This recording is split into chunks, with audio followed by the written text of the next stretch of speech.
Hello, hello! Ito na naman naglakwat siyang ating Ilocana dito sa Hong Kong. Ay nagnag na kami. Nakita mi dito Filipino restaurant dito ay Hong Kong.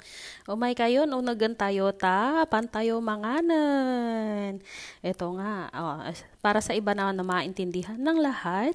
So, ito, may reservation kami for 4 kasi pag di ka nag-reserve dito, talagang maghihintay ka sa labas kasi dinudumog siya ng maraming customers.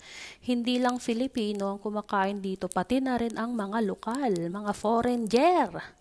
Yan, marami na rin mga foreigner ditong pumapasok kasi in na in at patok na patok itong ating kainan dito. So, ito na nga, itratry din namin ng aking mga kasama. Happy lang siya kasi nga, tangkilikin natin ang sariling atin. Sabi nga, di ba? Ayan, ang aking mga magagandang kasama for dinner. So, ito na siya.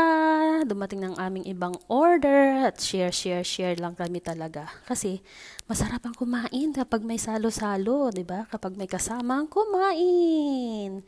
Ito na ang aming order. Ipapakita ko lang sa inyo. Meron kaming mga in-order na inasal, chop suey, kanin, at saka lumpia. Siyempre, yan ang ating mga signature dish sa ating mga Pilipino at may kasamang kalamansi na sausawan.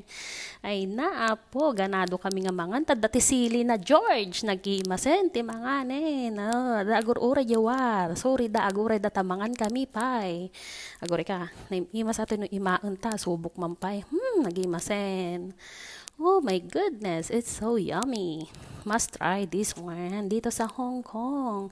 Kaya eto, cheers muna tayo. Cheers! Meron akong ginger beer at saka soda lang. Iba isa nag-water na lang.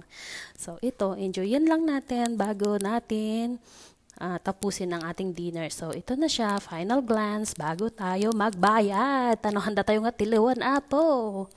Bayaran natin ang ating kinain. So that's all.